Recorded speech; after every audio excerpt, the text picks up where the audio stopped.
Oke guys, ketemu lagi. Sekarang kita akan membahas invertebrata, tetapi kelasnya adalah kelas Vermes. Saya tulis di sini Vermes. Vermes itu sebenarnya hanya kelompok besar, tapi Vermes dibagi menjadi 3 filum besar kembali, tergantung dari bentuk tubuh. Kelas yang pertama adalah Platyhelminthes. Ini merupakan golongan cacing pipih.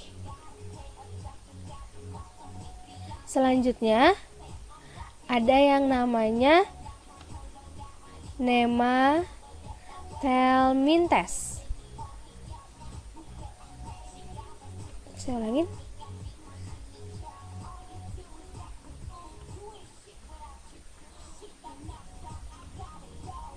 Nah, kalau Nemathelminthes ini contohnya adalah cacing perut.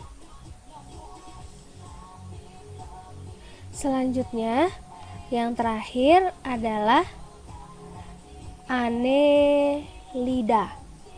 Nah, bukan berarti dia berasal dari Arab ya, karena ane. Ane ini dari kata anulus. Anulus sendiri berarti cincin atau gelang. Nah, jadi Annelida ini disebut sebagai cacing gelang atau cacing cincin.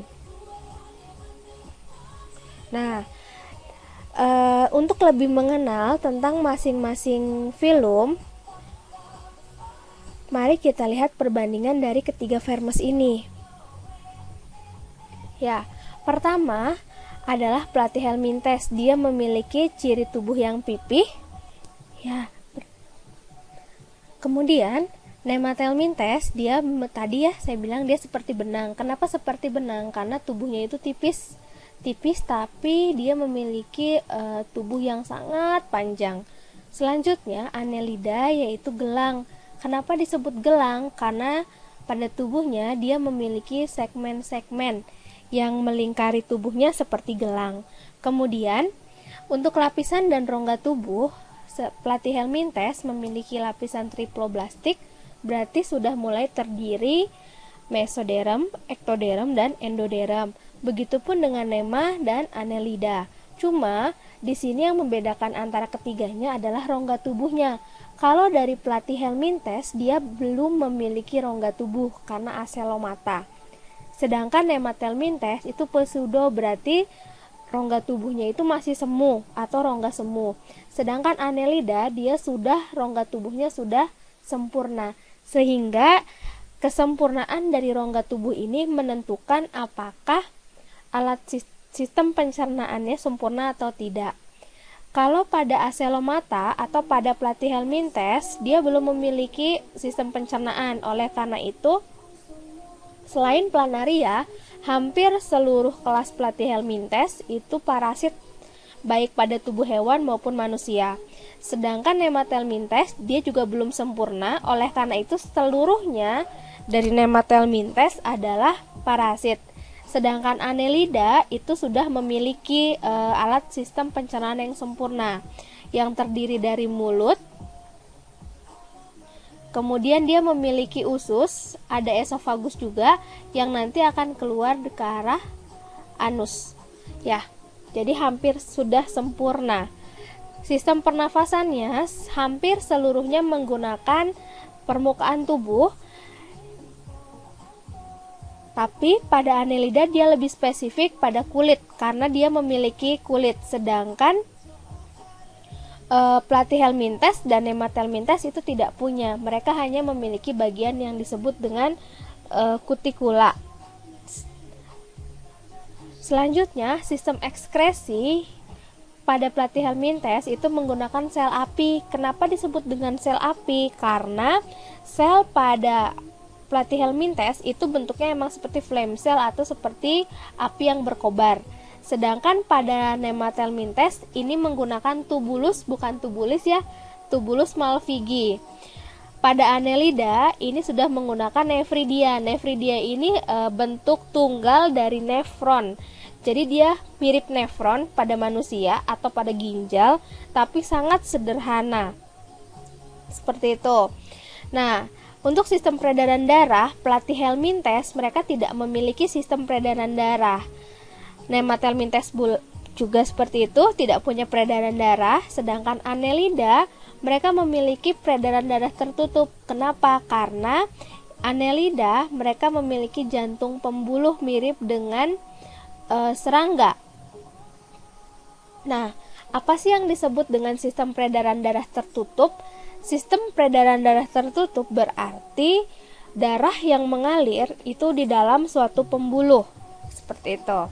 Untuk sistem saraf, tangga tali pada pelatih Helminthes, ganglion pada Nemathelminthes, dan tangga tali juga pada Annelida. Untuk klasifikasinya, pelatih Helminthes dibedakan menjadi Turbellaria, Trematoda, dan Cestoda. Nah, dari ketiga kelas ini, kelas Turbellaria lah yang bukan merupakan parasit, sedangkan nomor 2 dan nomor 3 hampir seluruhnya parasit. Selanjutnya, pada Nemathelminthes itu hanya ada satu kelas yang terkenal, yaitu Nematoda. Nematoda itu tadi saya bilang seluruhnya adalah parasit. Contohnya Ascaris, cacing perut, Oxyuris, Necator, dan Ankylostoma duodenale.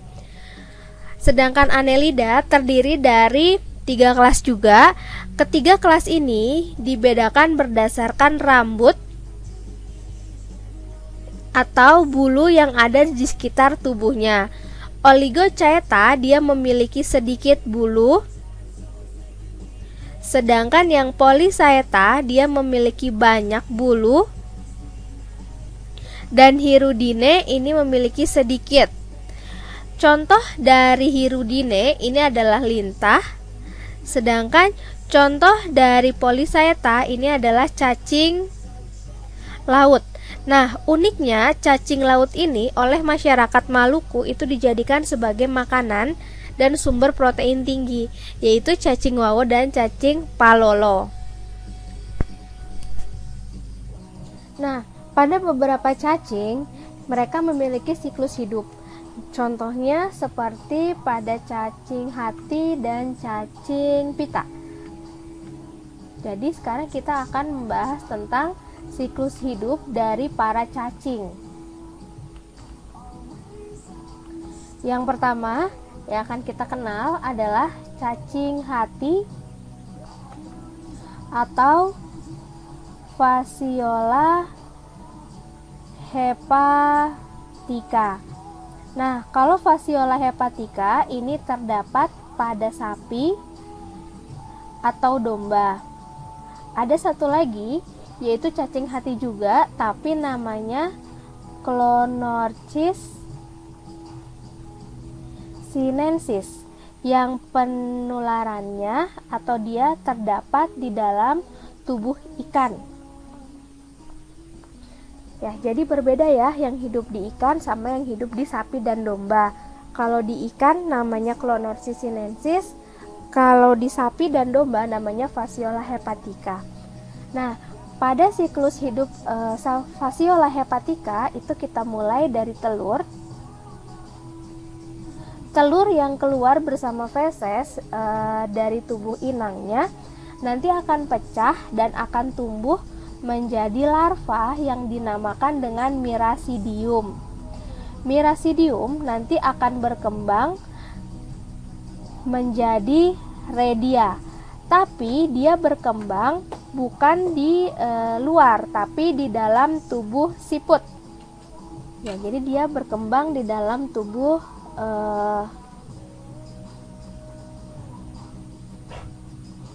oleh siputnya, siput air. Kemudian redia di dalam tubuh siput akan berkembang menjadi sporokis.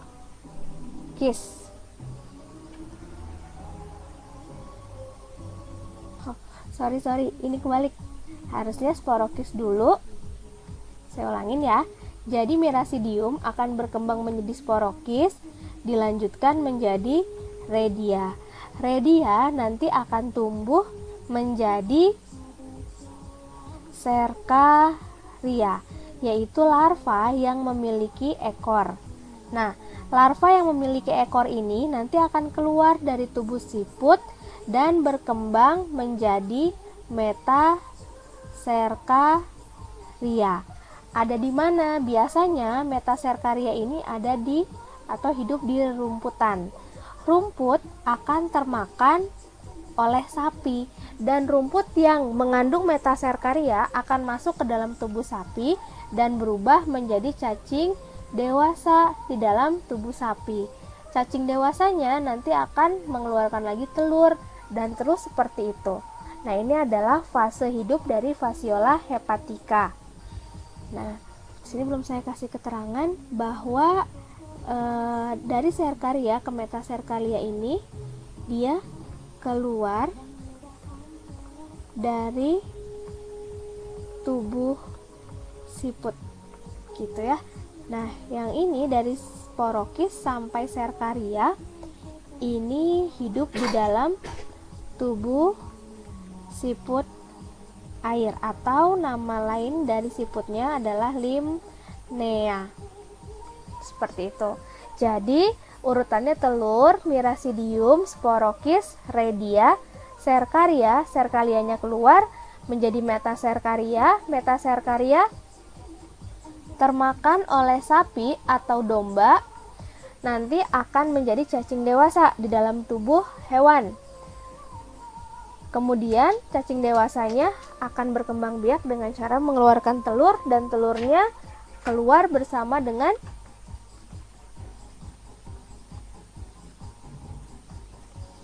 feses. Ya, seperti itu. Selanjutnya, siklus hidup yang kedua. Siklus hidup yang kedua adalah siklus hidup dari cacing pita atau Taenia saginata atau Taenia solium. Apa sih bedanya antara saginata dan solium? Kalau Taenia saginata dia hidup di dalam tubuh sapi, sedangkan untuk Taenia solium dia hidup di dalam tubuh babi. Nah, yang hidup di babi ini lebih berbahaya. Kenapa? Karena dia memiliki lapisan lilin yang tebal, sehingga pemanasan pun harus sangat tinggi baru dia bisa mati. Selain itu, dia juga punya pengait selain penghisap yang disebut dengan saker. Nah, siklus hidupnya kita mulai dari saya gambarkan dulu. Tubuh cacing pita ini seperti ini, dia tipis-tipis dan bersegmen. Nah, ketika ada satu segmen yang dia mengandung telur, yang ini disebut dengan segmen proglotit. Nah, ketika yang namanya cacing ini akan berkembang biak, nanti proglotitnya akan diputuskan sehingga proglotit keluar dari tubuh dan dia akan pecah mengeluarkan telur-telur yang ada di dalamnya. Telur ini apabila termakan oleh hewan akan berkembang menjadi onkosfer. Onkosfernya akan tumbuh menjadi heksakan. Heksakan ini adalah bentuk perantara ketika dia akan menembus masuk ke dalam otot. Dan setelah sampai di dalam otot, dia akan berubah menjadi Cyticercus.